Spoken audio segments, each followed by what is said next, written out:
Imaginez un empire si vaste qu'il éclipsait celui d'Alexandre et de Rome réunis. Une machine de guerre implacable qui avait mis le monde à genoux, de la Hongrie aux plaines de Chine. Mais que se passait-il lorsque cette force irrésistible se heurtait à un esprit indomptable? En l'an 1274, le rugissement du plus grand prédateur de l'histoire humaine traversa les océans. Depuis les rivages de la Corée, des centaines de navires arborant les étendards de la dynastie Yuan mirent le cap vers l'est. À leur tête, l'ombre colossale du petit-fils de Gengis Khan, Kubilai Khan, son objectif. Soumettre la seule nation qui osait encore défier son autorité, un archipel mystérieux et farouchement indépendant, le Japon. À cette époque, l'empire mongol était une hydre dont les têtes s'étendaient sur des continents entiers. Les Khans ne régnaient pas seulement par le fer et le feu, mais par une arme bien plus puissante, la terreur. Chaque cité rasée, chaque armée anéantie était un message clair. Toute résistance est vaine. Pourtant, à l'extrémité du monde connu, existait une terre différente. Une chaîne d'îles volcaniques autosuffisante. Un monde clos, où la loyauté était une affaire de sang et l'honneur une monnaie plus précieuse que la vie. C'était le Japon du shogunat de Kamakura, dirigé par le régent Hojo Tokimune. Un homme jeune au caractère d'acier trempé et au silence aussi tranchant qu'une lame. Officiellement, un empereur divin régnait à Kyoto. Mais le pouvoir réel reposait entre les mains des samouraïs, des guerriers pour qui la mort au combat n'était pas une fin, mais une porte vers l'éternité. Kubilai Khan, stratège autant que conquérant, avait d'abord tenté la diplomatie. Entre 1266 et 1272, 6 missions diplomatiques furent envoyées à la cour japonaise. Le message, bien qu'enrobé de formules polies, était un ultimatum. « Soumettez-vous au Fils du ciel ». Ces lettres évoquaient le sort de la Corée et de la Chine comme un sombre avertissement. Le shogunat ne répondit jamais. Pour la mentalité mongole, ce silence était l'insulte suprême, un défi lancé à la face du plus grand empire du monde. La patience de Kubilai était à bout. Il ordonna la préparation d'une expédition punitive. Dans le port coréen de Masan, une force d'environ 23 000 hommes fut assemblée. Une coalition hétéroclite de Mongols, de Coréens enrôlés de force, de Chinois fraîchement conquis et de mercenaires divers. Moins une armée disciplinée qu'une vague humaine, mais une vague suffisamment puissante pour submerger une nation qui n'avait jamais connu d'invasion. Le Japon, lui, ne possédait pas d'armée permanente. Sa défense reposait sur des réseaux de clans de samouraïs prêts à se mobiliser. Sur l'île de Tsushima, première étape sur la route des envahisseurs, le commandant local, So Sukekuni, ne put rassembler que 80 samouraïs, 80 âmes face à une flotte de plus de 800 navires. Le 5 novembre 1274, avant l'aube, la flotte mongole émergea du brouillard telle une chaîne de montagnes mouvantes. Sur l'île, les tambours de guerre résonnèrent, mêlés aux prières adressées à Hachiman, le dieu de la guerre. Il n'y avait pas de plan, seulement le devoir. Les samouraïs enfourchèrent leurs montures et chargèrent vers la plage. C'est là que deux époques, deux philosophies de la guerre entrèrent en collision. Les guerriers japonais, fidèles au code ancestral du Bushido, s'avancèrent en criant leur nom et leur lignage, défiant les champions ennemis en duel. Les Mongols, pragmatiques et habitués aux batailles de masse, ne comprirent pas ce rituel. Ils formèrent des rangs serrés, levèrent leurs arcs composites et déchaînèrent une pluie mortelle de flèches, puis un son nouveau déchira l'air. Un son qui annonçait l'arrivée brutale de la modernité sur les rivages du Japon médiéval. Des explosions. Les chroniques japonaises décrivent avec horreur les tetsuhao, des grenades primitives en céramique remplies de poudre noire et de shrapnel, lancées par des catapultes. Le fracas était assourdissant, les chevaux paniquaient, les hommes tombaient désorientés sous un ciel obscurci de fumée et de flammes. Le rugissement du tonnerre artificiel. Les chroniques japonaises rapportent que Sukekuni et ses hommes se battirent avec une férocité qui stupéfia les envahisseurs. Selon ces récits, ils chargèrent encore et encore, sabres au clair, criant, tombant, se relevant dans un ballet macabre de courage et de désespoir. Ils ne se battaient pas pour la victoire, devenue impossible, mais pour l'honneur. Au crépuscule, le sol de Tsushima était jonché de corps. Pas un seul samouraï n'avait fui. Les Mongols, victorieux mais troublés par cette résistance suicidaire, venaient d'avoir un premier aperçu de l'âme japonaise, une force qui ne pliait ni devant la peur, ni devant la raison. Tsushima tombait, la voie était libre. La flotte se dirigea vers l'île d'Iki le 13 novembre 1274, où une poignée de défenseurs fut également anéantie. Chaque île devint un bref aperçu de l'enfer. La véritable cible était la baie de Hakata sur l'île de Kyushu, le cœur militaire du Japon. Là, les clans de samouraïs, convoqués par le shogunat, attendaient. Ils n'étaient peut-être que quelques milliers face à plus de 20 000 soldats. Yuan. Mais ils étaient le rempart vivant d'une nation. Le 19 novembre 1274, le choc fut titanesque. De nouveau, les samouraïs tentèrent d'engager des duels mais furent accueillis par des volées de flèches et le tonnerre des bombes Tetsuhao. La guerre des Mongols était impersonnelle, collective et efficace. Celle des Japonais était une quête de gloire personnelle, une danse avec la mort. Leurs arcs longs, les yumi, et leurs sabres légendaires, les tachi, faisaient des ravages mais ils luttaient contre une machine. La bataille fit rage toute la journée. Le sol tremblait au rythme des tambours mongols. Pourtant, malgré leur supériorité technologique et numérique, les envahisseurs piétinaient, incapables de percer les défenses sur la plage. L'obstination des samouraïs, leur refus viscéral de céder un pouce de leur terre sacrée, commença à éroder le moral de la coalition mongole. La nuit tombant, les commandants Liu Fuxiang et Hong Dagu, réalisant avoir gravement sous-estimé leur adversaire, hésitèrent. Mais ce qui suivit reste débattu par les historiens. Cette nuit-là, une tempête s'abattit sur la baie. Cependant, les recherches modernes suggèrent que d'autres facteurs jouèrent un rôle décisif. Les lourdes pertes mongoles, le manque de ressources et la résistance acharnée des samouraïs contraignirent les envahisseurs à se retirer.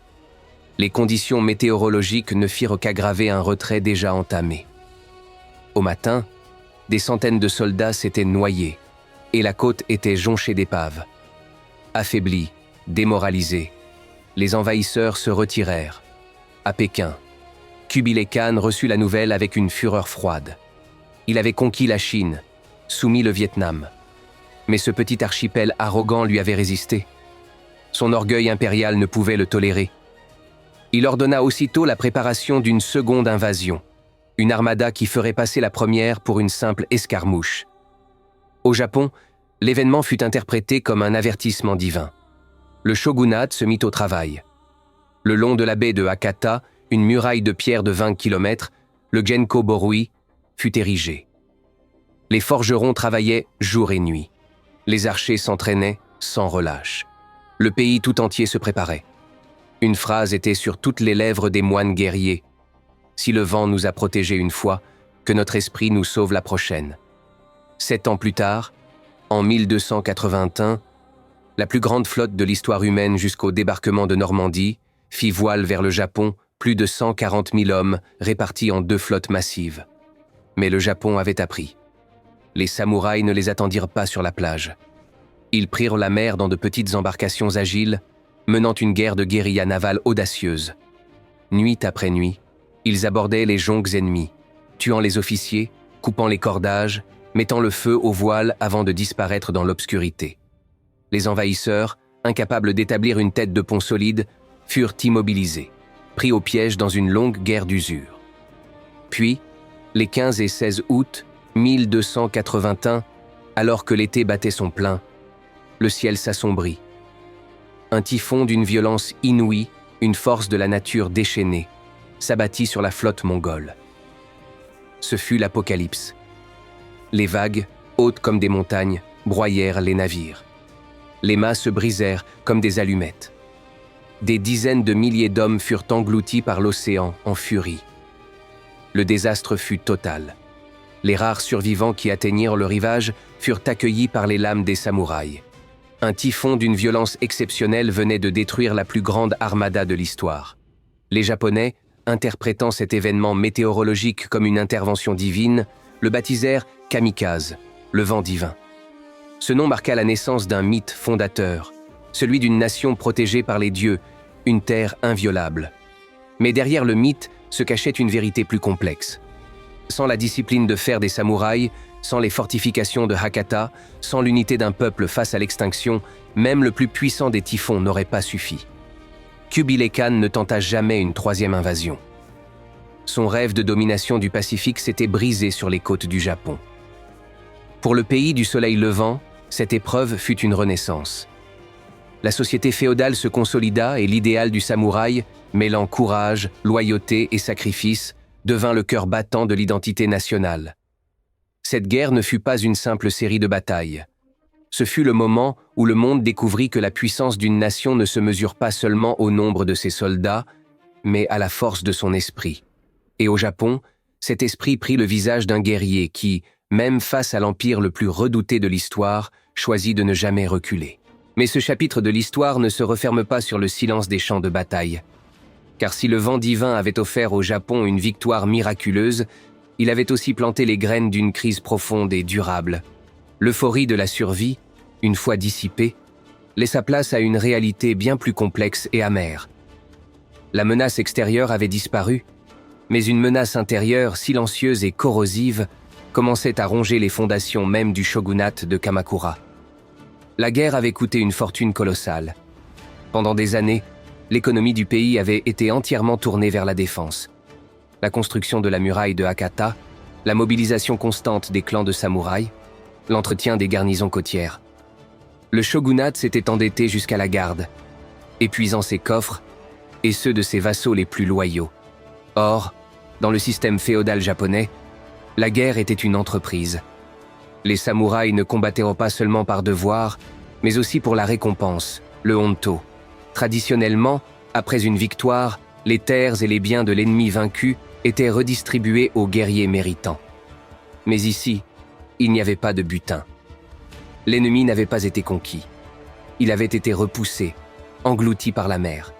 Il n'y avait ni terre à saisir, ni richesse à partager. Les héros de la nation se retrouvèrent les mains vides. Des milliers de guerriers, des clans mineurs aux puissants seigneurs, avaient tout sacrifié.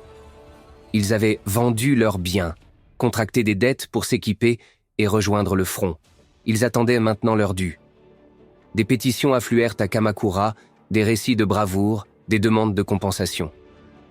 Le cas le plus célèbre est celui de Takezaki Suenaga, un samouraï de la province de Higo qui fit peindre de magnifiques rouleaux, le Moko Shurai et Kotoba, pour illustrer ses propres exploits au combat. Ce n'était pas de la vanité, c'était une preuve. Un dossier visuel pour réclamer la reconnaissance et la récompense qui lui étaient dues. Mais le shogunat, dirigé par le clan Hojo, était paralysé. Il ne pouvait tout simplement pas payer. Chaque décision prise pour calmer une faction en mettait une autre en colère. On tenta de récompenser les temples et les sanctuaires qui avaient prié pour la victoire divine, ce qui frustra encore plus les guerriers qui avaient versé leur sang. On promulgua des édits de clémence, les tokusei, annulant les dettes des samouraïs. Mais cela provoqua le chaos sur les marchés financiers et ruina les prêteurs, paralysant l'économie. Lentement, la confiance qui unissait les samouraïs au shogunat se frita. Le lien sacré de loyauté, pierre angulaire de leur monde, se fissurait. Les guerriers qui avaient regardé la plus grande flotte du monde droit dans les yeux sans ciller commençaient à douter de leur propre maître. Ce mécontentement généralisé créa un vide de pouvoir et une opportunité que certains attendaient depuis longtemps. À Kyoto, dans sa cour impériale largement symbolique, l'empereur Go-Daigo observait la situation avec une ambition dévorante. Il rêvait de restaurer le pouvoir impérial et de briser la tutelle des guerriers de Kamakura qui durait depuis plus d'un siècle. Il vit dans la frustration des samouraïs l'arme dont il avait besoin. Il commença à rallier secrètement les clans mécontents, leur promettant ce que le shogunat leur refusait, des terres, du statut et la restauration de leur honneur bafoué. La victoire contre les Mongols avait involontairement démontré une chose. La puissance militaire du shogunat n'était pas infinie. En 1331, 50 ans après le second typhon, la rébellion éclata. L'empereur Go-Daigo défia ouvertement Kamakura. Le shogunat, pour écraser l'insurrection, envoya son plus grand général, un homme issu d'un clan puissant et respecté, Ashikaga Takauji. Ce fut là l'ironie suprême de l'histoire. Ashikaga, le symbole même de la puissance militaire que le shogunat avait mobilisée pour vaincre les Mongols, arriva aux portes de Kyoto, évalua la situation et prit une décision qui allait changer le Japon à jamais. Au lieu d'attaquer les forces impériales, il se retourna contre ses propres maîtres. Il avait compris que le temps des Hojo était révolu. Avec le soutien des samouraïs frustrés qu'il était censé combattre, il marcha sur Kamakura et réduisit en cendres le siège du pouvoir shogunal. Le régime qui avait sauvé le Japon de l'invasion étrangère s'effondra, non pas sous les coups d'un ennemi extérieur, mais sous le poids de sa propre victoire. Les guerriers qui avaient été les sauveurs de la nation en 1281 devinrent les fossoyeurs de leur gouvernement. En 1333, la chute du shogunat de Kamakura plongea le Japon dans une nouvelle ère de guerre civile, la période Nanbokusho, qui dura plus d'un demi-siècle. Le pays du soleil levant avait survécu à la plus grande menace de son histoire, mais le prix à payer fut la destruction de l'ordre qu'il avait défendu. L'épopée des invasions mongoles n'est donc pas seulement le récit d'une résistance héroïque ou d'un miracle divin. C'est aussi une tragédie politique, un avertissement sur le fait que les victoires les plus éclatantes peuvent engendrer les défaites les plus amères. Le vent divin a protégé les côtes du Japon, mais il a soufflé un vent de changement si violent qu'il a emporté avec lui toute une époque. L'esprit du samouraï, forgé dans le feu de Hakata, n'avait pas disparu. Mais il allait devoir trouver sa place dans un monde nouveau, un monde né des cendres de la plus grande victoire du Japon. Cette histoire nous rappelle que les conséquences d'un conflit se mesurent non pas en jours mais en décennies, dans les silences, les dettes et les promesses brisées qui divisent les survivants. Le Japon avait repoussé l'Empire, mais il devait maintenant se confronter à lui-même.